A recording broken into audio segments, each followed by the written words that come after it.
Saya akan mulai dengan sebuah video teman-teman ya, silakan ditonton dulu.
Oke teman-teman, kita akan mulai. Tadi adalah video perkenalan singkat mengenai iCommunity ya. Jadi kita akan mulai saja acara kita pada eh, malam hari ini ya. Ini saya kasih slide saya dulu. Oke teman-teman, selamat datang di acara iCommunity Level Up Club ya. Nah, apa sih iCommunity itu? Ya, iCommunity ini dibangun oleh saya sendiri ya sebagai foundernya. Perkenalkan juga, saya adalah Juanda Rovelim buat yang belum kenal ya. Saat ini saya adalah founder dari iCommunity, founder juga dari Kafling Solusi Digital ya. Saya juga CMO dari PT Karya Anak Milenial Indonesia, Certified Trainer, dan Digital Marketer. Ya, kalau mau tahu lebih lengkap tentang saya, bisa ke juandarovelim.com atau ke kaflingsolusidigital.com gitu ya. Dan saya juga sudah mengeluarkan beberapa buku ya, ada buku Digital Marketing in Action yang warna biru, dan sudah terbit cetakan keduanya yang warna hijau. Ada buku juga Naked Sales, ebook Ghost Kitchen, dan Game Card Digital Marketing is Fun. Nah, ini adalah satu-satunya di dunia yang menggabungkan uh, e-course digital marketing dengan permainan kartu secara offline seperti itu. Ya, itu adalah perkenalan singkat mengenai saya. Nah, sekarang apa itu iCommunity? iCommunity itu adalah sebuah platform ya, platform komunitas teman-teman. Untuk apa? Visinya? Visinya kita ingin menjadi platform komunitas pebisnis dan profesional yang terbesar di dunia. Ya. Nah, komunitas sekarang banyak sekali, tapi platform yang khusus untuk menaungi komunitas itu belum banyak, teman-teman. Ya. Dan kita ingin menjadi salah satu yang terbesar di dunia. Jadi kita bukan cuma di Indonesia, tapi juga di dunia. Nah, untuk mencapai visinya itu, kita mempunyai beberapa misi. Ya, yang pertama adalah merangkul komunitas pebisnis dan profesional yang ada, menghubungkan sesama pebisnis dan profesional untuk mencapai tujuan bersama, serta menumbuh kembangkan nilai-nilai positif yang dapat berkontribusi dalam pertumbuhan bisnis, pribadi, dan masyarakat. Nah, tagline di kita adalah share network, grow network, atau berbagi relasi untuk memperbesar rezeki bersama-sama. Nah, tujuan iCommunity ini kita bentuk, teman-teman, ya. Kita ingin mempersatukan anggota iCommunity dalam persahabatan, kerjasama, dan saling pengertian, mengembangkan semangat kolaborasi antar anggota, dan menanamkan nilai-nilai positif dalam dunia bisnis dan profesional, serta membangun platform bagi komunitas pebisnis dan profesional untuk belajar, bertumbuh, dan berkembang melalui learning resources, business matching, dan referral. Nah, tentu saja di dalam sebuah komunitas, teman-teman, agar komunitas ini juga berjalan dengan baik gitu ya, kita memiliki kode etik. Nah, kode etik di iCommunity ini seperti ini teman-teman ya. Kami adalah para pebisnis dan profesional yang bekerja keras, bekerja pintar, dan bekerja sama. Kami mengedepankan nama baik dalam melakukan usaha dan mengutamakan kolaborasi antar sesama anggota, tanpa menjadikan anggota lain sebagai target jualan ataupun berkompetisi dengan tidak sehat. Nah, jadi di iCommunity ini teman-teman kita saling support ya, tapi kita nggak jadiin teman kita sebagai target jualan. Jadi dilarang melakukan hard selling di dalam komunitas ini teman-teman. Nah, kami sadar bahwa dengan berbagi relasi, maka akan memperbesar rezeki bersama. Karena itu, kami siap untuk berbagi relasi atas dasar saling mendukung. Kami berperilaku positif dalam berkomunitas, melakukan segala aktivitas dengan berlandaskan niat baik. Apabila kami melanggar kode etik ini, kami bersedia ditegur, diperingatkan, bahkan diberikan sanksi. Nah, itu tadi sekilas teman-teman perkenalan mengenai iCommunity ya. Nah, sekarang kita ingin mendengarkan sharing-sharing yang sangat luar biasa nih ya dari salah satu host kita juga di iCommunity. Beliau juga adalah associated partner dari Prepare Labs Indonesia ya, sebuah perusahaan yang memang bergerak di bidang keuangan juga ya, Bro ya. Seperti itu. Nah, jadi mungkin teman-teman kita kasih tepuk tangan yang luar biasa ya untuk Bro Frederick Rasali. Silakan, Bro. Ya, thank you, thank you. Ini saya langsung share aja ya, screen saya Ya, nih. Oke. Nah, sebelumnya saya mau jelasin lebih lanjut sedikit tentang Prepare Labs ya. Jadi background saya apa sih gitu, nyambung apa enggak sih sampai dibicarain gitu. Prepare Labs itu kita perusahaan konsultan untuk keuangan ya. Awalnya itu kita berfokus untuk membantu startup. Startup sebelum mereka itu ketemu sama investor. Jadi makanya kenapa namanya Prepare Labs gitu. Kita bantu preparation buat startup untuk ketemu investor. Tapi tidak cuma sampai situ, saya sendiri juga membantu perusahaan-perusahaan yang levelnya korporasi sebelum mereka misalnya go public untuk persiapan IPO misalnya seperti itu. Nah, makanya dari sana kita fokusnya adalah kebanyakan di keuangan, laporan keuangannya ya. Dan kita melihat itu seperti saya hari ini mau sharing, banyak perusahaan-perusahaan walaupun mereka skalanya masih kecil, tapi itu melupakan eh, ini ya, melupakan bagaimana pencatatan keuangan dan untuk apa gitu. Biasanya mikirnya yang penting saya jualan nih, dapat uang sekian, bayar gaji karyawan, bayar modal, eh, ada sisa yaitu untungnya. Itu nggak salah, tapi itu juga kurang tepat gitu. Nah, itu yang kita mau bahas hari ini kira-kira. Nanti ini sambil jalan aja, kalau misalnya ada yang mau tanya, bisa tulis di kolom chat juga. At the end of presentation-nya, saya akan buka ini ya FAQ, jadi boleh boleh tanya jawab gitu. Lebih detail juga boleh. Nah, biasanya problem pengusaha itu ya, atau atasan perusahaan, itu bisnisnya itu rame. Kalau udah bisnisnya rame, ya kan, kayak di gambar itu saking ramenya, kadang tuh lupa, lupa kita tuh nggak bisa ngecekin every little details kayak pencatatan dan macam-macam seperti itu. Nah, kalau kita masih bisnisnya awal masih kecil gitu ya, buka warung, pembelinya sehari mungkin ada 4-5 orang yang datang, kita masih bisa handle. Tapi by the time kita misalnya sehari udah ratusan customer yang datang gitu ya, kita kadang lupa stok kita mungkin low apa enggak kita nggak tahu. Kondisi kas kita kayak apa kita mungkin nggak tahu. Pas end of day kita mau tutup toko baru tahu nih, oh ada duit sekian, bener nggak? Dan itu pun kadang kita pulang udah capek gitu, apa udah malam gitu mau tutup toko udah capek kita belum ngecekin lagi macem-macem gitu.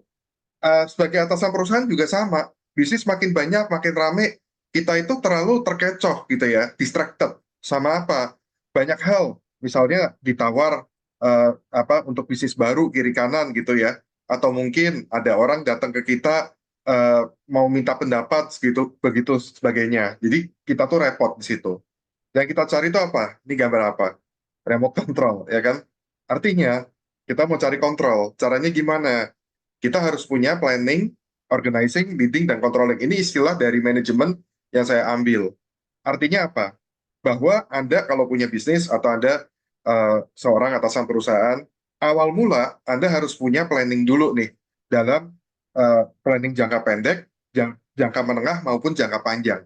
Maksudnya apa? Misalnya Anda seorang pengusaha, jangka panjangnya itu pada saat Anda bikin bisnis itu apa? Bayangkan kalau tadi itu misalnya warung warung kelontong gitu ya. Bayanginnya, oh saya mau bikin nanti kayak bikin hypermart misalnya, atau supermarket besar gitu ya. Itu plan jangka panjang. Jangka menengahnya apa? Oh berarti saya harus punya satu gerai dulu yang cukup besar, ya kan? Dari situ kita tarik lagi planningnya apa dalam jangka pendek. Jangka pendek ini berarti kita harus punya customer yang lebih banyak dulu, growth ya customernya, positioning kita oke nggak seperti itu. Dari kita punya planning itu, baru kita organizing. Yang diorganize itu apa? Resource-nya gitu. resource-nya apa? Dana kita disiapin, orang-orang kita. Jadi kalau kita bicara resource atau sumber daya, itu tidak melulu tentang uang. Walaupun memang untuk mendapatkan resource tersebut kita perlu uang ya. Tapi resource yang paling penting yang saya rasakan ya selama ini kalau lihat pengusaha-pengusaha di sekitar saya untuk mereka berkembang, itu paling berat bukanlah dana, tapi justru orang, resource orang yang know-how-nya gimana untuk kembangin. Contoh tadi, Anda pegang satu gerai sendiri, warung kecil misalnya buka di ruko, masih bisa handle sehari 100, 200 customer. Kalau mendadak yang datang 1.000, kayak tadi saya bilang, Anda terlalu terkecoh, tidak bisa handle, Anda butuh bantuan kan.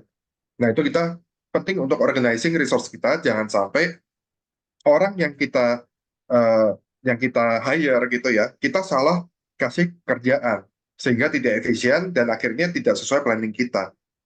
Nah, setelah kita deploy resource itu, kita harus leading resource-nya. Kita deploy-nya kapan, timing-nya dan lain-lainnya. Setelah itu baru kita controlling atau monitoring juga biasanya seperti itu. Nah, sebelum saya lanjut, saya mau cerita kenapa sih pentingnya kita perlu planning dan macam-macam itu. Kita harus tahu belakangan ini COVID itu naik lagi, ya kan? Walaupun kita sudah tidak seperti dulu yang dibilang pandemi, tapi jujur, walaupun masih ada COVID seperti sekarang, kondisi itu tidak 100% sama sebelum COVID waktu dulu. Sebelum COVID maksudnya ya. Yang artinya apa? Kita harus juga melihat bahwa customer itu sekarang masih aware dengan kesehatan. Waktu Desember kemarin saya meeting-meeting sama orang pun kebanyakan udah balik pakai masker lagi. Saya mikir loh, dulu itu kan sebelum apa ya, setelah dibuka itu ya pandemi dibilang selesai, orang-orang lepas masker semua gitu. Sekarang mulai balik lagi, orang tuh sadar gitu, walaupun pemerintah tidak memaksa kita pakai masker, tapi sekarang kita sendiri pakai. So kita harus tahu kondisi itu merubah gaya hidup dari customer-customer kita. Kedua, ini grafik apa kalau dilihat? Ini adalah grafik suku bunga. Jadi kalau kita bilang suku bunganya Inggris apa US ya, itu makin tinggi, itu pengaruhnya apa sama kita? Kalau US makin tinggi rate-nya, artinya nilai tukar kita antara US dan rupiah itu ada kemungkinan besar kita makin lemah. Artinya US dollar akan tinggi terus gitu loh. Nah, selama kita melihat view-nya itu Federal Reserve Rate ini masih tinggi, artinya kita harus waspada nih. Suku bunga di Indonesia pun kemungkinan nggak akan turun dalam waktu dekat gitu. Artinya apa? Kalau kita mau ambil hutang sama bank, itu juga hati-hati. Nah, hal-hal ini yang kita perlu pikirkan. Lain halnya lagi apa? Perang, ya kan? Kita dulu ini kalau dilihat gambarnya perang di Ukraine ya. Tapi sekarang perang udah nambah lagi tuh. Ada yang di daerah Timur Tengah ya kan? Awalnya saya lihat cuma di Gaza, sekarang makin lebar lagi tuh, mulai masuk ke perbatasan, ke Lebanon, kapan hari macam-macam. Jadi bukannya nakut-nakutin, tapi maksudnya kita harus waspada, kita harus aware bahwa apapun yang terjadi di dunia itu secara nggak langsung akan berdampak pada Indonesia dan termasuk ke skala mikro. Mungkin sekarang kejadiannya di situ mereka perang gitu ya. Di Indonesia apa sih? Mungkin nggak kerasa, tapi nanti misalnya demand-nya berubah. Saya yang paling kerasa itu shipment ya, shipping. Shipping biasa saya kirim itu cepat, impor barang. Sekarang semenjak jalur Gaza itu ribut ya, itu katanya shipping line muter jauh. Jadi yang harusnya kirim cuma 2-3 minggu, sekarang jadi 8 minggu. Itu pengaruh banget. Dan pada saat misalnya kita berhubungan dengan dagang ya, pada saat barang kita telat datang, demand-nya kita itu nggak keisi. Yang terjadi apa? Demand kita kabur gitu, jadi bahaya juga. Dan yang paling rame adalah ini, inflasi kita tuh mulai naik. Ini kita bicara di Indonesia. Kerasa nggak sih makanan-makanan kita tuh sekarang cost-nya makin mahal gitu. Nah itu karena inflasi kita naik. Dampaknya apa? Mungkin kita nggak kerasa sekarang ya, tapi nanti ini namanya lagging indikator. Jadi apapun yang terjadi di sini, efeknya tuh masih nanti lagging gitu. Dampaknya itu adalah biaya-biaya kita pasti naik semua. Karyawan kita pasti naik. Terus ongkos-ongkos nanti misalnya raw material, kalau kita pabrik gitu ya, itu juga naik. Itu harus kita pikirin gitu. Jadi apa yang kita harus lakuin? Harus planning dulu dari sekarang. Planning itu yang paling penting apa? Kita tidak cuma planning untuk bikin target saja. Biasanya orang kan berpikiran bahwa, oh saya kalau punya perusahaan, saya ada target penjualan. Nggak cuma itu. Tapi juga ada planning dari sisi cost. Nah, dari cost itu juga kita nggak bisa saklek nih. Misalnya bilang, pokoknya saya cuma boleh keluar angkanya sekian. Nah, apa yang terjadi kayak tadi, hal-hal yang tadi saya kasih lihat sebelumnya, di luar kontrol kita, yang nge-push cost-cost dari perusahaan kita tuh atau bisnis kita tuh naik. Misalnya Anda kayak tadi lagi warung gitu ya, jualan barang sembako. Kita nggak kerasa, ternyata apa? Dari pabriknya naikin harga. Atau mungkin kita buka misalnya bakery gitu. Bahannya kan dari tepung macam-macam. Tepungnya naik karena mungkin gaji karyawan di pabrik tepungnya juga naik. Itu secara tidak langsung akan kena ke kita. Walaupun kenanya lagging gitu, masih nanti gitu. Nah, yang kita lakuin apa? Kita harus planning. Jangan sampai cost kita tuh saklek, tapi kita harus kasih ada spare. Oh, kita udah lihat nih, berita dari dunia kayaknya akan berdampak negatif ke kita, cost-cost bisa naik. Ya udah kita kasih spare. Misalnya sekarang kita kasih 100.000 gitu per barang. Mungkin kita kasih spare-nya itu sampai 120 gitu. Itu planning kita. Makanya saya sebutnya lebih ke budgeting. Nah, budgeting kita sebetulnya, nah ini cuma contoh kalau saya bikin di namanya laporan keuangan income statement atau di laporan laba rugi. Ini kita budgeting aja. Kita bikin yang di sini kalau dilihat ya, ini saya gambarin. Ini kalau kita tulis ya, awalnya kita sebelum 1 tahun jalan atau sebulan jalan, kita udah punya planning nih, angkanya mau berapa, berapa, berapa. Tiap tiap bulan ya, kita udah dapat nih, kita akan bandingkan actualnya ini dengan yang budget ini bedanya berapa. Contoh, kalau ini dilihat ya yang atas ya, kuartal 1, berarti Januari sampai Maret. Ini bedanya 1.500 lebih kecil daripada budget actualnya. Nah, pertanyaannya kenapa? Ini yang kita harus tahu. Ini kalau dari sales. Kita cari tahu, oh mungkin memang namanya Januari, mungkin penjualannya paling slow. Makanya nggak heran bahwa di kuartal 1, Januari, Februari, Maret, itu kita di bawah budget. Karena budgetnya kalau dilihat ini kan rata ya, gitu. Angkanya 25.000 semua gitu. Nah, di kuartal kedua itu apa yang Maret kan habis itu April, Mei, Juni gitu ya. Ini naik nih, kenapa nih? Karena mungkin bisnis kita ada hubungan mungkin tahun ajaran baru misalnya sekolah ya. Jadi overperform. Nah, kayak gini naik maksudnya diferensinya kita lebih tinggi dari budget dan lain sebagainya. Ini kita perlu keep track gitu. Kita perlu keep track walaupun kita sibuk dengan apa ini namanya uh, operation sehari-hari, tapi alangkah baiknya kalau kita punya orang atau uh, punya aplikasi gitu ya yang bisa bantu kita untuk keep track semua ini. Termasuk kita ngecek expenses ini pengeluaran. Ini yang paling penting. Kayak tadi yang di share sebelumnya ya sama Pak Arjo ya, bahwa bisnis itu nggak melulu kita cuma jualan. Jualan bagus kalau kita bisa dapat customer, karena memang sales itu cures everything. Tapi di sisi lain bisnis itu harus kuat juga pegang expense, terutama di tempat yang di kondisi kayak kita sekarang yang tadi saya jelasin, kondisi di mana suku bunga masih naik. Jadi artinya apa? Kalau kita lagi rugi, kita butuh nambal cash, kita harus pinjem uang, bunganya tinggi loh, cost-nya itu tinggi juga gitu. Jadi hati-hati. Kedua, kita juga harus tahu nih, eh, misalnya dari sini ya, kalau kita lihat expenses, tuh caranya gimana kalau planning? Paling gampang adalah ada pengeluaran fix, ya, fixed cost, ada juga pengeluaran yang variable cost. Nah, fixed cost ini biasanya itu yang berhubungan dengan biaya operasional. Misalnya, Anda gaji karyawan, Anda sewa tempat. Kalau misalnya Anda pabrik, mesinnya masih sewa, itu juga masih masuknya fix. Atau mungkin Anda ambil leasing untuk beli mesin. Nah, ini adalah hal yang fix. Tentunya, fixed cost ini pun kita harus bisa bagi dua lagi. Mana yang urgent, ya, tadi yang saya sebutin semuanya urgent, dan ada yang tidak urgent. Kalau tidak urgent, sebisa mungkin kita minta mundur gitu bayarnya.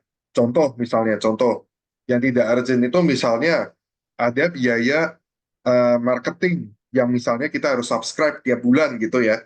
Kalau kita rasa ya selama ini kita marketing online misalnya pakai kayak Instagram, conversionnya nggak gede. Kita lebih seringnya dari nyamperin orang satu-satu. Ya, why should we apa keep that gitu? Kita hapus aja fixed cost itu gitu misalnya. Tapi kalau enggak, yang urgent ini kita harus isi duluan. Jadi waktu kita ada sales penjualan, langsung kita sisihkan untuk isi yang fix dulu. Nah, variabel ini berhubungan sama operasional kita. Biasanya semakin lama kita operate dalam satu hari, misalnya tadi buka pabrik sehari 10 jam jadi 12 jam, kan cost-nya juga naik kan. Nah, ini kita cara ngaturnya gimana? Kita bandingin dengan sales kita. Misalnya, kita hitungnya dalam satu cycle kalau produksi ya, atau misalnya toko gitu ya. Kalau sehari itu misalnya dapatnya 100, kita operasinya 10 jam. Berarti kan per jam kita dapatnya 10, betul kan? Andai kata kita tambahin jadi 12 jam, dia naik jadi 120 nggak minimal? Kalau iya, masih sama. Berarti masih bagus. Tapi kalau kita buka ternyata nggak sama, ya artinya kita bukan aslinya langsung nggak bagus. Kita lihat lagi, apakah ini karena customer pertama kali baru tahu, oh kita baru extend apa ini jam operasionalnya dari 10 jam jadi 12, ya kan? Atau sebagainya. Tapi kalau misalnya kita sudah berulang-ulang selama 1 bulan, 2 bulan, 3 bulan, ekstensi waktu operasional itu tidak sejajar, at least, berarti variable cost kita kan naiknya banyak. Itu nggak bagus. Nah, ini contoh menggunakan budget dengan actual untuk planningnya ya. Seperti itu. Next-nya, kalau kita punya bisnis, kita sebaiknya punya 3 macam laporan keuangan ini. Biasanya kalau misalnya Anda masih perusahaannya belum gede ya, masih pribadi itu ya, yang balance sheet ini nggak terlalu ada nggak apa-apa. Yang kita harus pegang kuat itu 2 ini. Kenapa? Income statement ini atau dibilangnya laporan laba rugi itu kayak ibarat laporan rapotnya kita. Kalau Anda tuh ikut les, ikut sekolah atau apa, taunya Anda perform bagus atau enggak, itu lihatnya dari raport. Nah, ini raport kita. Di situ isinya apa sih? Satu, penjualan kita, terus ini beban pokok kita, ya kan, dan lain-lain, pendapatan operasional kita, sampai pendapatan akhir. Ini laba bersih. Ini penting banget. Pertanyaannya, perusahaan kalau laba bersih ya, laba bersihnya positif, itu sebetulnya untung nggak sih? Kalau secara paper untung, tapi belum tentu. Kenapa? Mungkin nggak Anda mencatatkan misalnya nih, jualan barang ya, jualan barang. Ada orang bilang, saya mau beli dong barang, misalnya 50 dus gitu misalnya. Banyak itu misalnya buat Anda. 50 dus, biasanya jual cuma 1-2 dus. Oke, tapi bayarnya utang. Sebetulnya Anda udah melakukan penjualan belum? Jawabannya udah. Tapi punya problem apa? Cash-nya belum ada. Anda jualnya secara utang soalnya. Anda belum terima cash.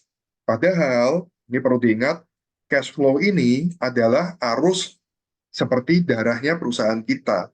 Kalau tadi kita bicara kayak sekolah atau misalnya kayak orang latihan gitu ya, atlet kalau kita cek kesehatan itu di sini, dan ini ngecek darahnya itu di sini, cash flow-nya. Darahnya itu muter gak gitu loh. Kalau darahnya nggak lancar, walaupun rapotnya kelihatan sehat, biasanya sih nggak bertahan lama gitu. Jadi kita perlu juga ada catatan arus kas keluar masuk. Walaupun kita bisa jual namanya jumlahnya banyak pakai utang, tapi arus kas kita sebisa mungkin jangan sampai negatif. Nah, arus kas ini isinya apa sih? Satu, kas dari kita jual beli barang nih, operating activity. Kedua, kas dari misalnya investing. Investing ini apa sih? Ini perusahaan gede biasanya. Kalau misalnya Anda tadi punya warung, mau gedein dari 1 ruko jadi 2 ruko, nah itu masuknya ke investing activity. Terus yang ketiga, financing. Ini financing ini misalnya Anda ngutang sama perusahaan atau ada temen ngasih utang, keluar masuknya utang itu catatnya di sini. Kenapa? Karena ini nggak berhubungan sama operation kita. Gunanya apa sih? Gunanya buat kita kasih kasih lihat nih. Kalau kita dapat utang sekarang, periode berikutnya naik nggak sih operating cash flow kita? Gitu. Kalau naik, artinya bagus. Kita pakai namanya leverage, itu istilahnya gitu. Kita dibantu lah pakai pakai uang utang tadi. Utangnya produktif. Kalau makin kecil karena buat bayarin bunga utang, berarti ada yang salah sama penggunaan uang kita gitu. Nah, itu makanya kelihatan dari rapotnya ini. Nah, yang terakhir di sebelah kiri balance sheet ini apa sih? Balance sheet ini kalau misalnya Anda sudah hitung di sini untung berapa ya, terus dapat arus kasnya berapa, itu dimasukin nih ke sini. Ini lihat nih ada nih cash nyambungnya kan ke sini. Nah, kayak gitu. Terus di sini nih misalnya ada penjualannya, kita jual barang kan kurang inventorinya. Nah, ini bisa nih ke sini kelihatan gitu. Turunnya sebetulnya kalau barang itu ke COGS kayak gitu.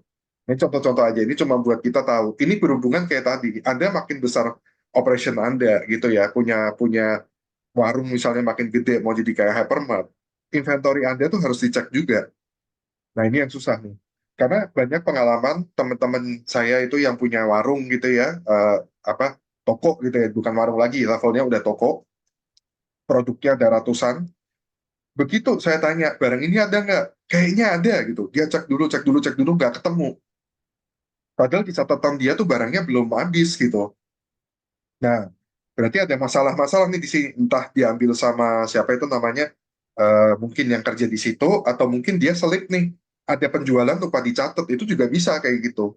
Jadi, kita perlu punya laporan-laporan ini supaya apa? Supaya kita tuh bisa mencatat, menakar dari apa yang kita sudah planning tadi, dari apa yang kita jalanin, supaya kita bisa bikin perbandingan antara apa itu planning kita terhadap actualnya. Gitu. Itu basic dari apa ini namanya kalau Anda itu punya bisnis gitu. Nah, nextnya organizing and leading. Nah, ini saya jadiin satu. Jadi kita udah punya planning. Saya ambil dari Napoleon Bonaparte kalau bilang, Anda punya planning, yang penting apa? Anda harus bisa deliver. Caranya gimana? Anda harus pikirin logistiknya. Jangan sampai seperti kata-kata yang Napoleon bilang ini.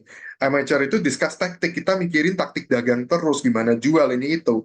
Tapi kita lupa gimana cara acquire misalnya customer-nya, gimana cara acquire barang yang kita perlukan untuk dijual, gimana caranya kita bisa punya misalnya toko di tempat yang strategik, itu lebih penting daripada sekedar taktiknya aja. Nah, di situ baru muncul bahwa setiap kali ya, ini masih nyambung ke tadi ya, setiap kali Anda ada pencatatan, Anda selalu bandingkan, ini yang tadi saya kasih contoh sebetulnya. Ada perbandingan-bandingan ini lebih penting. Jadi percuma kalau Anda penjualan itu sangat tinggi misalnya ya, tapi ternyata di bawahnya itu malah turun gitu jatuh-jatuhnya. Nah itu seperti itu kira-kira. Ini untuk kita ngomong untuk organizing-nya. Gimana jangan sampai kita tuh deploy di resource kita tuh salah sehingga apa namanya antara yang kita budgeting dengan actualnya itu berbeda gitu. Nah, terus gimana nih resource kita sebetulnya? Resource kita itu dapatnya dari macam-macam.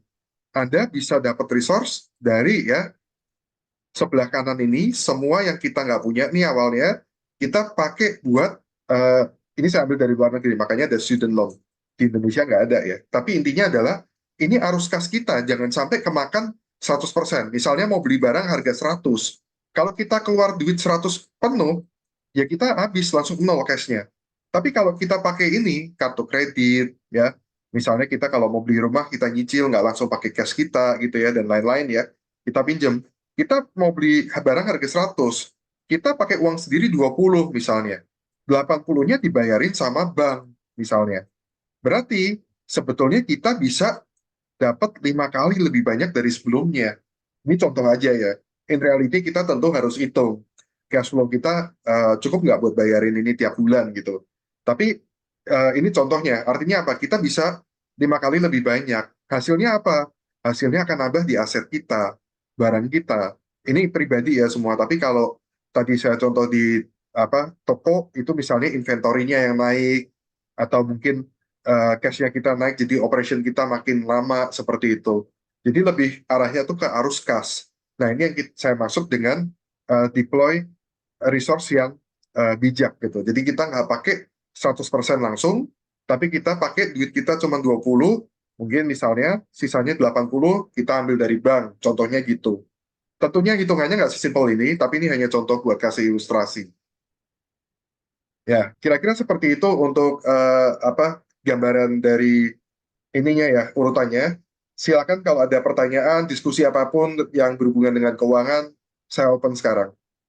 Oke, thank you Bro Frederick. Wah, luar biasa ya. Memang kalau bisa dibilang ya penyakit UMKM itu adalah mereka nggak tertib pencatatan gitu ya Bro ya. Bahkan kalau kita tahu istilahnya kalau misalnya tadi ngomongin tentang bank, banyak sekali UMKM kita nggak bankable gitu. Artinya mereka punya cash, ya cash mereka banyak, tapi mereka secara bank tuh mereka nggak bankable. Kenapa? Mungkin karena mereka belum menggunakan leverage yang tadi Bro bilang gitu ya. Nah, jadi silakan teman-teman kalau ada yang mau bertanya, boleh raise hand, nanti bisa open mic, atau kalau misalnya malu-malu nih ya untuk bertanya, silakan aja tulis di kolom chat, nanti saya akan bacakan seperti itu ya. Nah, di sini sudah ada pertanyaan dari Pak Arjo nih, udah ada 2 pertanyaan dari Pak Arjo, Bro. Nah, eh, untuk beberapa Ya, UMKM menyewa konsultan keuangan ini terkendala biaya. Bagaimana cara menyediakan jasa berkualitas tinggi dengan biaya murah? Gimana tuh, Bro? wah ini ajaib juga sih Pak. Jujur saya juga belum nemu sampai sekarang ya Pak. Kalau ibarat kalau servis itu kan saya bilang mungkin pakai checklist by system gitu ya. Tapi kalau personal yang terjun ke bawah mungkin susah. So far itu yang saya tahu yang kualitas tinggi dengan biaya murah itu bukan murah ya. Saya bilang terjangkau. Biaya terjangkau kebanyakan itu udah pakai namanya apa itu kayak checklist. Jadi beberapa konsultan yang saya pernah kenal, mereka punya checklistnya sendiri. Kalau Anda tidak memenuhi ini, berarti perusahaan Anda belum sehat seperti itu. Eh, Hmm. tapi yang membuat nilai lebih bahwa kalau Anda hire konsultan dengan biaya yang lebih tinggi, ya itu adalah konsultan itu biasa lihat lebih detail problemnya apa. Itu ibarat kita ke dokter sebetulnya Pak. Konsultan itu ibarat dokter kalau menurut saya ya. Anda badan sakit, mau cari biaya jasa dokter yang murah. Ya paling gampang apa? Kita ke dokter umum yang mungkin biayanya pakai BPJS misalnya. Yang dilakuin apa dokternya? Udah ada template-nya. Oh, Anda dicek kayak gini, ya udah obatnya ini, penyakitnya ini udah. Tapi kita nggak tahu sebetulnya detail penyakit kita itu seperti apa, misalnya seperti itu. Kalau kita pakai dokter yang apa ya, dokter general practitioner juga, tapi dari rumah sakit misalnya yang lebih tarafnya lebih tinggi gitu ya, mereka mungkin akan lebih detail lihatnya gitu. Mereka mungkin lebih tahu ada problem apa yang kira-kira bisa bisa diperbaikin. Itu menurut saya ya. Jadi ya kalau ditanya bagaimana, kebanyakan by system itu. Ya. Kedua, Pak Arjo ada tanya juga cara mengubah fixed cost menjadi variable cost. Justru Pak, kebalikannya. Kalau menurut saya, sebagai pengusaha, kita itu justru maunya variable cost jadi fixed cost. Kenapa? Karena dengan fixed cost, kita tahu takarannya Pak tiap bulan. Tiap tahun kita keluar berapa, tiap bulan kita keluar berapa. Justru kalau variable cost, itu malah kita kaget. Contoh yang udah pernah usaha di sini misalnya, tiap bulan, nih saya kasih contoh ya, contoh aja, biaya preman nggak tahu premannya kayak apa ya, datang tiap bulan misalnya ada yang minta gitu, minta jatah kasarannya. Kalau kita udah tentuin tiap bulan berapa atau tiap tahun berapa, itu enak, kita nggak pusing. Tapi kalau kita nggak tahu, itu kan variabel, datang hari ini mintanya gede, bulan depan datang lagi mintanya dikit, kita heran. Oh ya udah mungkin bulan depan mintanya dikit lagi, tiba-tiba datang lagi ngomong, bulan lalu gue minta dikit, bulan ini minta banyak, kan pusing gitu kan. Itu variabel cost. Justru kita maunya mengubah variable cost itu menjadi fixed cost. Karena lebih tertakar jawabannya itu menurut saya. Tapi kalau Bapak tanya bagaimana fixed cost bisa jadi variable cost, banyak. Itu kebanyakan bisa jadi dari negosiasi. Misalnya seperti ini biaya sewa itu ya. Negosiasi bisa. Problemnya UMKM memang biasanya itu sewa tempat. Kita mau sewa setahun berat, ya kita bisa nego. Bisa nggak kita ambil jadinya tiap bulan. Nah, tapi problemnya apa? 3 bulan pertama mungkin angkanya rendah. Bulan keempat naik. Bulan keenam naik. Tahun depan naik lagi gitu. Nah ini kan masalah gitu. Ya itu jawaban saya Oke. sih untuk Pak Arjo. Ya, mungkin mungkin juga kan banyak sekali ya kalau untuk pengusaha pemula mungkin ya, bagaimana supaya nggak keluar fix dulu nih ya kan, contoh yang bisa dibayar variabel-variabel bisa dialihkan ke variabel dulu. Mungkin pada tahap itu beda kali atau gimana Bro? Apa di tiap Iya, tahap itu sama juga gitu Bro? di tiap tahap menurut saya ada beda-beda case by case. Tapi lebih banyak kita pengennya fixed cost kalau nanti udah running bisnisnya. Kalau kita belum Hmm. running, sebisa mungkin memang nol keluarnya. Nah, untuk kita bisa nol ini tentunya ya kita harus banyak cara. Misalnya paling gampang adalah kalau kita punya bisnis awal-awal nih, kita kerjasama dulu. Dulu Mhm. misalnya waktu itu saya ada kenalan, dia punya bisnis itu komunitas juga. Dari Hmm. komunitas, dia jual produk gitu ya. Awalnya itu dia nggak punya tempat, nggak punya toko, nggak bisa. Akhirnya apa? Dia nimbrung dulu ke satu tempat. Misalnya dia punya teman, punya kafe gitu. Makanannya dia yang provide gitu. Ya. Awalnya seperti itu. Caranya gimana? Temannya dibayar secara persenan. Oh, tiap ini mungkin yang dibilang Pak Arjo juga fixed cost jadi variable cost ya. Dia nggak secara tidak langsung tidak sewa tempat, tapi dia sharing dari salesnya dia ke orang tadi gitu, ke yang punya tempat. Setiap ada penjualan dikasih berapa persen seperti itu. Itu juga bisa. Oke. Eh Nah, ya, ini ada Pak Maurits nih, bro, udah resen. Mungkin kita jawab dulu ya, ya. Mungkin boleh. silakan Pak Maurits, di ngobrol dulu, bisa di open kamera atau di open juga mic-nya, kita bisa diskusikan. Ada pesan-pesan juga dari Pak Maurits nih. Silakan Pak. Ya, halo, selamat malam. Ya, Malam-malam Pak. selamat malam Pak. Ya, izin, saya nggak bisa on mic soalnya lagi di jalan. Tapi izin Oh, saya mau share, saya udah punya financial statement lah, sistem gitu-gitu kan. Nah, saya mau bertanya mungkin ada outlook atau insight sedikit ya. ya, Mungkin apa yang kurang, kalau diperbolehkan. boleh di-share screen Pak. Oh iya ya, oke.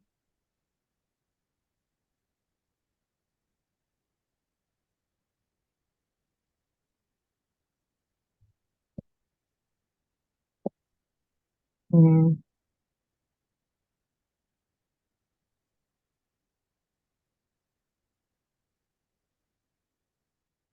Kalau boleh tahu Pak Maurits bisnisnya apa nih Pak? eh, kita apa ya, semacam mau bilang F&B bukan, semacam ya kalau didistribusi ke tempat oleh-oleh gitu, kayak berbasis ikan. Cuman kebetulan kerjasama sama influencer gitu kan, jadi demand-nya cukup tinggi. Jadi saya bikin laporan keuangannya biar jelas. Cuman kenapa nggak bisa di ini ya? Bapak nge-share-nya pakai apa nih? Laptop atau pakai, Ya, coba, tab boleh dicoba lagi Pak? share with board atau apa ya? Pilih yang mana ya? Dia. Bapak file atau Excel ya Pak? Spreadsheet. Spreadsheet di lab di eh, Excel, berarti dari Google ya. Bapak share Iya, itu aja Pak, share screen aja langsung. Harusnya bisa. Share screen, pilih yang spreadsheet-nya.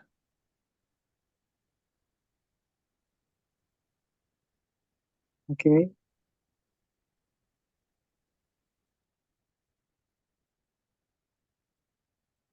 Ini Oke, udah. udah kelihatan, Bapak tinggal pilih ke spreadsheet-nya. Oke. Ini udah kelihatan. Sudah, Bapak tinggal buka aja. Ya, silakan dibuka Pak. Nah, ini saya mau sedikit tanya ini ya. Oke, ya, Cuman Oke. sistemnya masih agak ya amburadul gitu soalnya tanya kan. ya, Jadi Oh ini Pak, kira-kira mau minta sebentar Pak. outlook Ini disclaimer, ini data boleh dipublish apa Pak? Soalnya ini akan masuk ke enggak? YouTube loh. Oh, oh nggak apa-apa. Soalnya masih lini bisnis yang baru. Ini emang masih 1 kuartal. Oh, oke, nggak apa-apa ya. Maksudnya ini kan Oke, oke. mungkin statementnya rahasia atau enggak gitu ya. Oh enggak classified, enggak confidential juga kok. Ini masih Oke, baru 1 kuartal baik. bisnisnya, jadi bisa jadi studi Hmm. kasus juga ya kalau di post. oke, Baik Pak. Nah ini Hmm. kan, ya ini gross gross profit kita lah. Ya, Tapi ya hmm. di rata-rata di kontribusinya, rata-rata di kontribusi margin rasionya di Ya, 33% lah. ya. Nah, Hmm. tapi beban operasional biayanya yang tinggi, kalau diturun ke net profit, Ya, dia sometimes relatif kecil, sometimes minus juga. Mungkin karena masih ya. awal kita juga cukup gede di operasional, Hmm. marketing, gaya dan sebagainya. Nah, mungkin Hmm. mau minta Ya. sedikit outlook atau insight apa yang Hmm. harus ini ya, ditambahkan kurangi dalam rasio keuangannya sama Hmm. pencatatan arus kas. Kalau arus kas sejauh ini kita cuma pakai BCA aja yang aktif, Ya.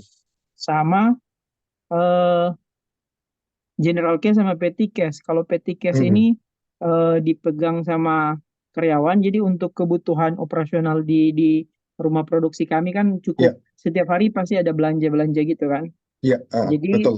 butuh uang tunai, nah itu dipegang sama bagian finance di rumah produksi. Jadi Iya, bahan keluar semua dicatat sini, gitu juga.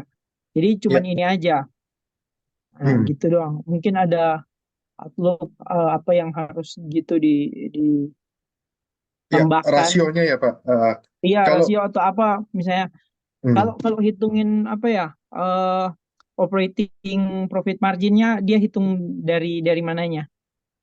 kalau bicara net profit margin ya Pak, margin laba bersih ya dari laba bersih dibagi dengan Oh, sorry, penjualan. Hmm. operating operating income. Operating income. Iya ya, Bapak tanyanya operating income bagaimana hitungnya gitu ya. ya, Ya, dari margin laba bersih Bapak oh dikurangi ya. dengan operational, semua biaya operasional. Oke oke oke. Iya, Jadi itu operating OPM-nya lah ya. iya, tapi biasanya saya keluarkan marketing. Karena marketing itu kan arguable ya, kadang kita perlu, kadang enggak gitu. Iya. Ini aku udah Eh, bikin marketing cost-nya sih, cuman belum belum ya, jadi belum kalau saya pakai ngitung aja. operating operating laba operasional itu saya kurangi, marketing saya take out. Jadi semua semua setelah dari laba laba kotor itu saya Ya. kurangi dengan eh, semua beban operasional kecuali saya keluarin marketing biasanya. Kenapa gitu? Karena Iya. marketing itu arguable, Pak. Itu entah Bapak pakai misalnya bayar untuk yang Instagram Ads atau macam-macam, atau mungkin persenan yang kita kasih ke apa itu sales kita ya, itu kita take out dulu kalau itu. Kalau saya begitu biasanya. Nah, sih. Mm-mm. Iya. Jadi saya dari Nah, ini kalau Bapak apa? kan ada Dari tulisannya di sini gross insentif sales. dan reward. Insentif dan reward dan marketing ini Iya. saya keluarin, Pak, berarti dua ini. Jadi Uh-uh. ini dan Dan marketing marketing. keluarin ya. Iya, kalau saya hitung Jangan jadi untuk beban. operating operating income. Kenapa bukan Nah, beban? cuman Karena dia itu harusnya masuknya ke HPP malah. Menurut saya oh gitu masuk ke sebetulnya. HPP. HPP. Karena untuk kita jualan, kita wajib bayar si salesnya, bayar insentifnya. Oh, I Marketingnya see, juga I see. sama. Iya, seperti itu. Jadi sebetulnya margin laba kotor Bapak harusnya takarannya lebih kecil lagi, Pak. Iya. Seperti itu. Mm-mm. Oh, dia dia masuk ke biaya overhead gitu juga ya. Iya, betul. Masuk ke overhead. Nah, kalau di sini aku ada, jadi di sistemnya itu HPP Mm-mm. ini udah dari input patokan lah. Misalnya laku 100.000 dia langsung keluar misalnya HPP setengahnya berarti 50.000. Iya. Tapi Mm-mm. untuk menghitung errornya sejauh apa margin errornya, saya nggak masukin beban-beban biaya HPP yang aktualnya di sini. Jadi ini Mm-mm. kan dari sistem dari HPP yang saya input kan. Jadi Iya, otomatis setiap penjualan satu quantity dia langsung kehitung berapa tuh sesuai produk. Nah, iya, jadi paham. untuk ininya HPP yang aktualnya saya pisahin di sini Iya. di vendor. Jadi ada Hmm. nih mungkin lihatin sedikit kali ya. Soal Saya cukup bisa lihat, Pak.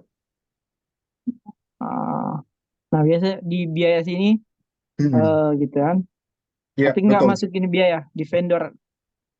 Ya, Saya ada betul, Pak. beli rica. Hmm. Iya betul Ya, ya. Jadi nggak dijadikan hmm. beban ya. Itu ya Pak. Bukan. Di HPP, betul.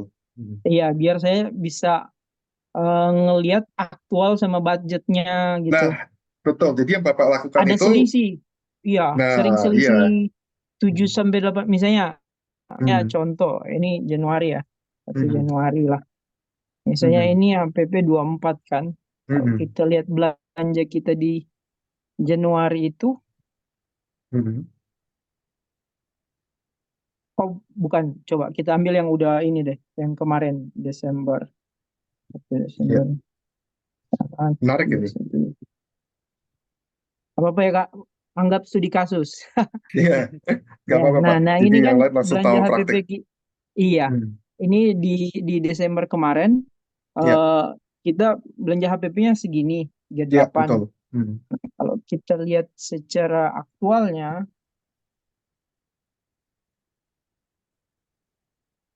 selisih kan, harusnya segini kan. Iya, berarti Hmm. kan Ya, ada mungkin fluktuatif dari biasa naik lah ya. sampai Hmm. gitu-gitu. Ya fluktuatif, Hmm. gitu. Nah, ini Ya, mah dia turun ke net profitnya benar-benar super kecil. ya.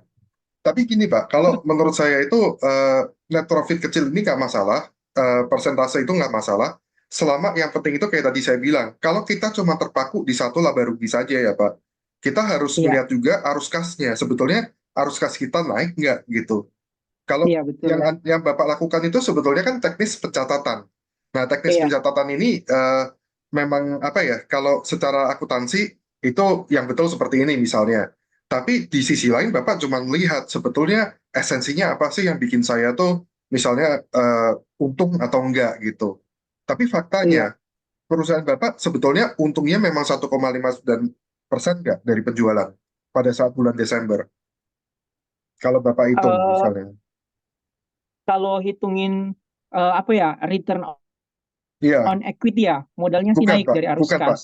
Jadi Bapak bulan itu Bapak operasional jualan berapa, kurangin biaya-biaya, sisanya itu betul nggak Pak? Cuman untungnya sekitar 1%-an dari itu, dari penjualan. Karena masih satu kuartal awal, Iya. eh, sebenarnya dari jadi gini. Nah, jadi Mhm. kayak studi kasus yang Bapak bilang tadi ada penitipan produk. Jadi sebenarnya udah terhitung terjual, tapi karena mereka hutang, jatuhnya jadi belum ada masuk dalam arus kas kan. Tapi sudah ada di Hmm. dalam penjualan. Nah, itu saya bikin sistem di sini. Oke. Ada Wah. swalayan-swalayan gitu, ada Mhm. swalayan gitu yang Mhm. jadi dia sudah terhitung penjualan. Penjualan, tapi belum Iya, setor ke Bapak gitu ya. stok ya, Mhm. apa barang Nah, juga udah keluar misalnya, tapi mhm. secara secara ini belum, Kasnya belum. Nah, iya boleh Pak, secara kas. Jadi dia dalam ada perhitungan selisih. Bapak, ditambahkan satu rasio lagi antara Ah, ini penjualan yang tertangguhkan, yang belum dibayar maksudnya ya, terhadap iya. total penjualan Bapak. Jangan sampai Oh, rasionya lebih dari 5% kalau bisa. iya. Biar ada perputarannya yang enggak ini ya, Betul, arus cash flow-nya sehat ya. betul. Iya, Jadi enggak ini numpang. kasus yang tadi saya bilang, walaupun di laporan kita tulisannya net income-nya positif gitu, tapi arus kas kita kalau ternyata masih apa ya, belum bisa kita kumpulin gitu ya, itu malah kita bisa keok Pak, susah Nih, bayarnya nanti ada yang operationnya. sampai Hmm. itu akses saya sih. Ini yang untuk karyawan. Biasa Oke. untuk karyawan yang ngitung. Jadi Mhm. ada mereka yang sampai B2B kan, kita juga main B2B. Nah, ini Iya. swalayan ini Mhm. sometimes keenakan gitu. Tambah lagi dong, tambah lagi stok. Nah, mereka itu cepet banget lah. Turnovernya terlalu cepet. Kadang 2-3 hari Mhm. udah nambah 100. Nah, 2-3 hari nambah. Sampai ini, mereka, oh coba lihat di Mhm. filter. Mereka pertanyaannya mereka nambah yang lamanya udah dibayarin nggak Pak? Nah, Kemungkinan itu nggak? belum, karena Nah, prosedur itu dari, yang kasus jadi, Pak. Itu bisa Pak, lama-lama modalin nah, mereka tuh. Nah, misalnya contoh contoh cuma satu satu invoice nih, ya. ya. Cuman Mhm. satu ini aja udah berapa ya? Ini udah 11 juta, mereka sampai puluhan juta. Nah, Cuma satu gitu. ya. Mhm. Ini Pak yang tadi saya maksud. Dengan Bapak punya laporan keuangan ini ya Pak, Bapak kan jadi tahu problemnya. Makanya tadi begitu saya tanya kan, Bapak betul nggak secara kas dapat? Saya cuma tanya itu. Begitu ternyata Bapak merasa, oh kasnya nggak sesuai, problemnya muncul. Berarti problemnya di mana sekarang? Penagihannya. Berarti sebelum Bapak nanti kasih ke apa toko lain yang lebih besar B2B gitu ya, Bapak mulai Iya, tagih-tagihin dulu aja. Bapak deploy satu orang, cari satu orang yang dipakai untuk penagihan.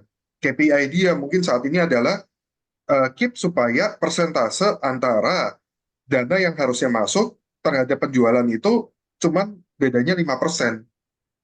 Jadi jangan sampai iya, iya. misalnya tadi Bapak bilang penjualan 11 juta nih, harus at least itu 10 juta ketagih dulu gitu. Iya, iya. Misalnya. Baru Mm-mm. kasih Jadi barang term lagi of gitu ya. Baru payment-nya kasih harus barang diatur lagi. ya, Atau paling TOP-nya. nggak pendekatan personal juga bisa Pak. Karena kalau uang kecil gini kita TOP susah-susah kan kadang biasa nggak mau ya Pak si siapa namanya si penjualnya nggak mau gitu. Nah paling Bapak assign satu orang suruh deketin aja orang dalam gimana caranya supaya pembayarannya lancar seperti itu. Oh ya, Karena eh kalau begini terakhir, numpuk terus nanti itu, Pak. iya, Iya. eh, terakhir, ini kan misalnya tutup buku harusnya tanggal 31 udah tutup lah ya, misalnya ada surplus gitu. Biasa Mm-mm. saya riset, biasa di ini di riset gitu. Iya. Biasanya di riset-riset gini. Mm-mm. Untuk sesuaikan dari nol. Nah, sebaiknya mungkin gimana ya? Kadang ada minus, ada itu. Jadi saya akal-akalin aja untuk riset gitu. Saya Kalau riset lagi. kalau menurut Bro, saya Pak, selama yang penting arus kasnya Bapak itu angkanya sama, dicocokin sama, saya rasa nggak Ah, apa-apa Pak. Karena gimana pun juga kalau namanya sistem, apalagi kalau kita sistemnya, saya kurang tahu, ini Bapak bikin sendiri atau ambil dari pihak iya. ketiga ya? Bikin sendiri. Ah, Nah kalau bikin iya. sendiri memang kelemahannya di situ Pak. Saya sendiri kalau ngelihat kadang kita udah terlalu sibuk untuk pencatatan, selama kita tahu kelemahannya di situ, saya rasa nggak apa-apa. Yang penting Bapak tahu bahwa arus kas keluar masuknya itu klop. Makanya disarankan sebetulnya kita pakai pihak ketiga biasanya. Karena mereka udah lebih apa ya dibilang produknya udah jadi gitu Pak. Jadi kalau ada salah, kita tinggal telepon customer service aja, suruh benerin. Kita nggak pusing ya business owner. Kita ngurusin yang lain, Iya. ngurusin penjualan atau strategi gitu Pak maksudnya. Iya. I see. Oke. Mhm. Berarti oke, ini udah cukup lah ya. Tinggal tambahin apa tadi? Apa ya? Persentase siap. antara penjualan terhadap kas yang diterima. Mungkin terms finansialnya lebih mudah apa ya? Oke. Debt debt to apa gitu. Nggak ada Pak. Oke, siap, siap. Nggak ada. Thank you, Pak Oke. Moritz ya. Mungkin Oke, kita thank you, kasih thank you.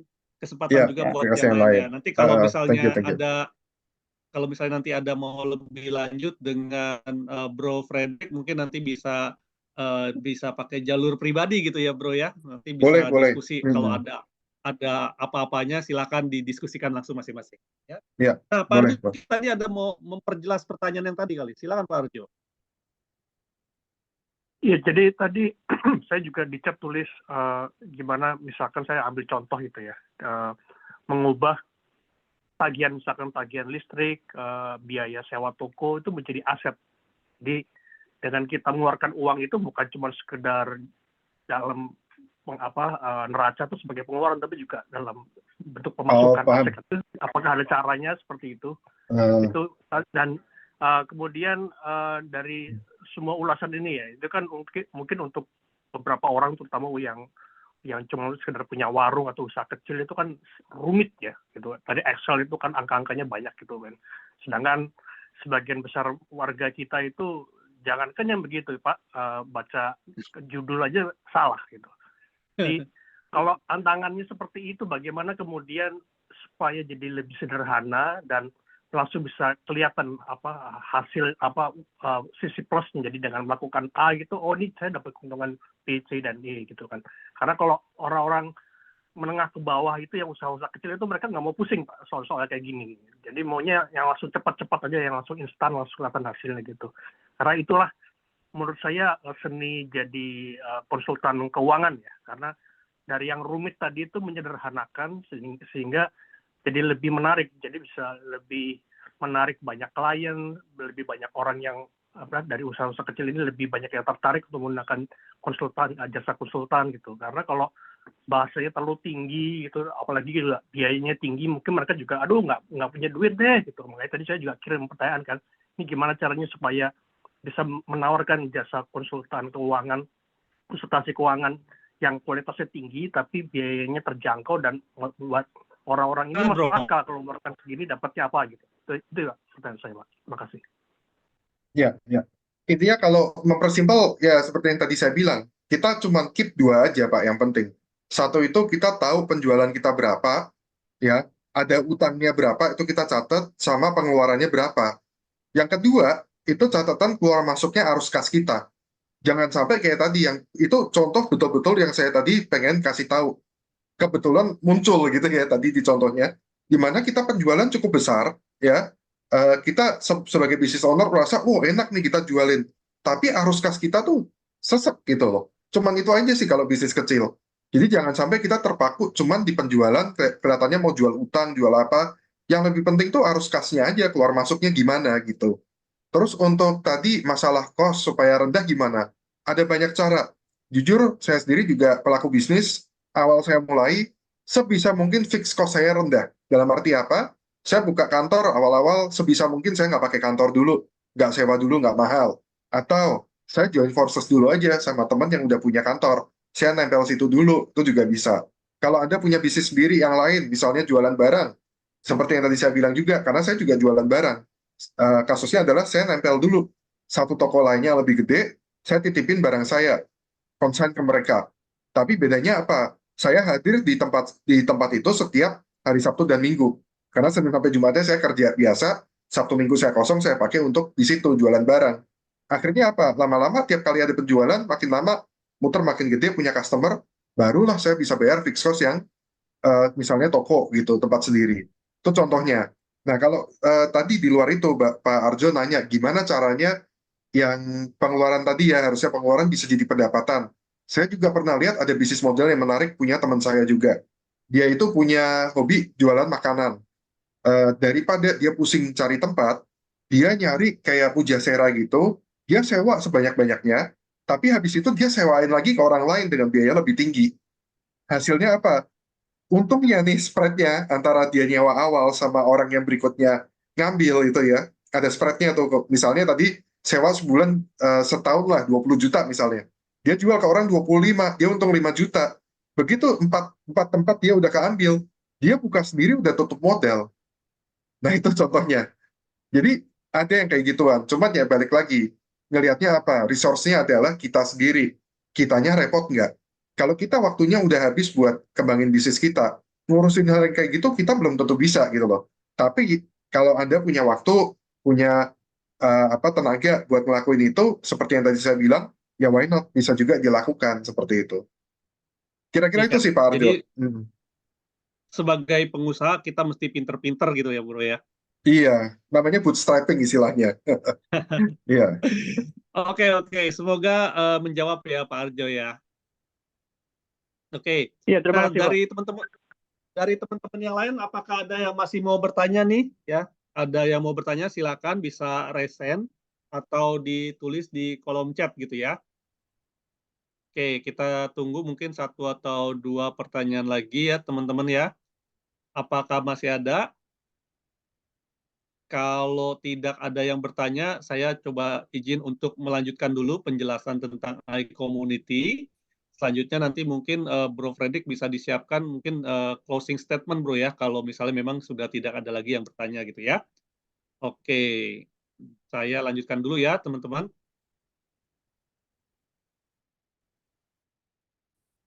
Nah teman-teman, bagaimana jika ada cara yang murah dan mudah untuk mengembangkan network dan omset bisnis Anda? Pernahkah Anda mengalami masalah-masalah berikut ya? Sebentar.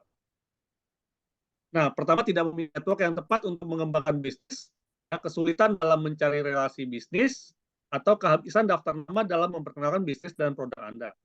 Tidak tahu cara memulai komunikasi dengan pebisnis dan profesional, serta bingung cara mengembangkan bisnis ke seluruh Indonesia.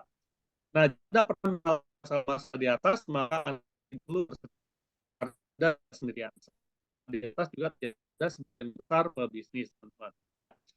Dan jika Anda sudah melakukan segala macam upaya seperti ikut seminar, ikut workshop, ikut berbagai macam komunitas, ikut berbagai macam event, ya, ikut berbagai macam bazar, tetapi belum bisa menyelesaikan masalah Anda, maka Anda wajib mencoba cara yang satu, yaitu kita harus berkolaborasi, ya, bagaimana kita berbagi relasi untuk memperbesar rezeki bersama. Karena apa yang Anda lakukan saat ini mungkin baik untuk pertumbuhan diri dan bisnis bisa besar, Anda butuh berkolaborasi dengan sebanyak mungkin rekan bisnis. Nah, teman-teman, memperkenalkan iCommunity. Ini adalah komunitas platform digital tempat para pebisnis berinteraksi dan berkolaborasi bagi tujuan bisnisnya. 3 alasan kenapa Anda perlu join dalam iCommunity. Yang pertama adalah valuable community, yang kedua adalah quality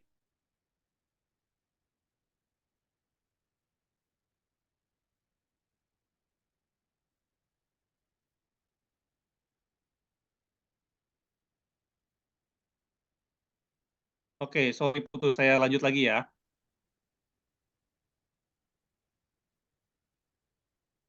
Nah, jadi apa itu? Kita bahas satu-satu ya teman-teman ya. Nah, valuable community ya teman-teman akan mendapatkan akses networking, akses learning, dan akses berkontribusi. Sedangkan quality leads di sini teman-teman, walaupun kita tidak ada hard selling ya teman-teman ya, tapi di dalam komunitas Anda akan mendapatkan leads customer baru, leads reseller baru, ataupun leads customer retention. Serta low cost, di mana teman-teman nggak perlu biaya iklan, karena kita bekerja dari mulut ke mulut ya teman-teman ya, di mana sesama member saling mereferensikan bisnisnya dari member-member yang lain juga gitu ya. Dan banyak sekali konten-konten premium untuk upgrade skill seperti malam hari ini. Nah, bagaimana iCommunity bisa membantu Anda teman-teman berkolaborasi? Jadi kita ada 6 macam kegiatan yang teman-teman bisa ikutin ya, seperti hari ini yaitu iCommunity Level Up Club. Ini adalah event mingguan untuk kita belajar dan saling berkenalan. Makanya saya sangat mendorong teman-teman untuk saling berinteraksi teman-teman ya. Setelah itu ada iCommunity Business Matching. Itu adalah pertemuan rutin antara sesama anggota ya, biasanya kita hanya batasin 10 sampai 15 orang saja di situ untuk kita saling berkenalan dan bernetworking. Dan juga ada iCommunity one-on-one meeting, jadi teman-teman one-on-one meeting dengan sesama member, ya. Ada iCommunity refer a business, di mana kita saling mereferensikan bisnis kita masing-masing teman-teman, serta ada company visit serta business summit. Nah, ini kalau teman-teman ikutin ya kegiatan-kegiatan kita, itu seperti funnel teman-teman. Ya, jadi yang teman-teman ikutin ini besar ya, dihadiri oleh puluhan orang. Nah, kemudian kalau teman-teman mau lebih serius lagi membangun network ke bisnis matching kita ya, itu kita ada di beberapa daerah di Indonesia dan juga ada online-nya teman-teman ya. Kemudian ada one on one meeting, baru kemudian orang-orang pasti akan lebih trust saling mereferensikan bisnisnya. Dan kalau sudah saling mereferensikan bisnisnya, maka profit itu akan tercipta untuk teman-teman sekalian. Kemudian Anda tinggal repeat aja ya, ulangin lagi step-nya seperti itu teman-teman. Nah, ini contoh bisnis kita yang secara online ya, teman-teman bisa klik join meeting aja. Sedangkan ini seperti ini, kalau ini offline-nya teman-teman ya. Jadi kita bisa one on one meeting ataupun kita bisa business matching secara offline seperti ini. Nah, jangan lupa juga teman-teman buat yang belum ke follow ya, belum follow akun Instagram kita, silakan di follow akun Instagram kita di iCommunity Official teman-teman. Dan juga jangan lupa subscribe channel YouTube kita, karena nanti rekaman acara malam hari ini kita akan upload ke YouTube besok teman-teman ya. Oke, sekian aja untuk iCommunity. Mungkin dari teman-teman masih ada yang mau ditanyakan, kita mungkin masih open pertanyaan untuk satu atau dua penanya lagi nih ya, sebelum nanti Bro Fredrik memberikan closing statement seperti itu ya. Silakan teman-teman, apakah ada pertanyaan lagi? Kalau tidak ada, silakan Bro Fredrik, mungkin ada closing atau mungkin mau menyampaikan nomor kontak Bro Fredrik kalau boleh ya. Tadi mungkin ada yang mau lanjut gitu ya, silakan. Saya tulis dulu di chat, itu kontak saya. Pesan saya satu, setelah ini kalau Anda itu seorang pengusaha atau mungkin mulai atasan di perusahaan yang menengah gitu ya, biasanya belum ada training tentang keuangan, mulailah ada melakukan pencatatan sendiri, ya, mencatat tentang keluar masuknya omset Anda, terus biaya-biaya juga, dan jangan lupa untuk memperhatikan arus kasnya. Itu dulu saat ini. Nanti kalau misalnya Anda sudah berhasil, misalnya ingin tanya-tanya lagi, bisa langsung kontak ke saya di nomor tersebut. Oke. Nah, itu betul Pak Arjo, Nah, ada tanya UMKM bisa lakukan agar dapat potongan ini pajak. mungkin ada pertanyaan terakhir nih dari Pak Arjo ya. Iya. Dari Pak Arjo. Betul. Apa yang dilakukan agar dapat potongan pajak atau potongan biaya? Wah, ini mungkin harusnya ditanyakan ke konsultan pajak nih. Mungkin Bro Fredrik apakah bisa menjawab? Ada komentar sedikit. Intinya kalau UMKM tentunya ada ya di bawah omset 4,8 miliar setahun itu, untuk biaya pajaknya itu masih setahu saya free untuk 3 tahun pertama. Nah, itu kemarin saya juga dapat info dari teman juga di iCommunity waktu itu yang sharing, ada bilang juga bahwa untuk kita yang masih berupa pribadi gitu ya, kalau UMKM kita pribadi, itu potongan pajaknya cuman kena yang dari omset saja. Jadi untuk dari keuntungan itu kita nggak kena seperti itu. Jadi sebetulnya yang di sana tentang pajak waktu itu saya juga dapat dari teman di iCommunity. Pesan saya juga gabung iCommunity. Siapa tahu ada sharing ilmu dari teman yang punya spesialisasi di bidang itu. Itu bisa Ya, dapat nanti. Ya, nah itu sebenarnya saja. kalau khusus yang keuangan ini kita punya komunitas lagi yang namanya Cerdas Finansial nih, ya. Ya, Kita boleh ini juga. Jadi buat teman-teman yang mau belajar tentang finansial bisa ke cerdasfinansial.com. Nanti Bro Frederick juga ada di sana. Kalau mau ngobrol-ngobrol juga bisa seperti itu, ya. Nah ini ada pertanyaan lagi dari Pak Mauris nih. Bro, bisa bahas sedikit tentang financial modeling dong? Apa itu panjang itu Pak. Nanti satu sesi sendiri. sesi sendiri? Kalau disimpan aja, Ya, ya. Kalau disimpan nanti kita next sesinya lagi, ya mungkin di pertemuan berikutnya kita khusus untuk membahas financial modeling. Oke? ya, Nah boleh. teman-teman, ya nggak kerasa juga sudah lewat dari jam 8.30. Mungkin kita bisa sama-sama ucapkan terima kasih sebelum kita pamit undur diri. Boleh dibuka, ini teman-teman apa boleh foto bersama dulu nggak ya? Kita boleh foto bersama. Teman-teman buat yang bisa dibuka kameranya, silakan. Kita akan bersama.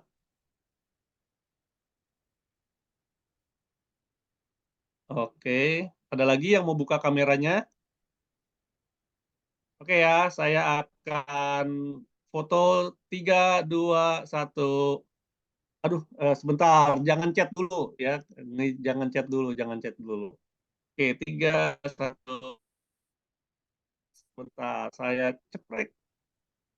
Oke, mungkin saya undang teman-teman untuk open mic-nya dan sama-sama kita ucapkan terima kasih, Bro Frederick. Terima kasih, Ko Frederick. Thank you Ya, nanti semua yang silakan. hadir. Bro Frederick. Ya, Thank you. jangan lupa juga untuk kontak Bro Frederick ya untuk bisa nanya-nanya ataupun sekedar berkenalan dengan Bro Frederick ya. Kalau nanti ada yang harus lebih deep dive ya silakan dikomunikasikan langsung dengan Bro Frederick. Oke, sekian dari saya Juanda Rovelim. Kita ketemu lagi di minggu depan. Bye bye. Bye, thank you. And all ya.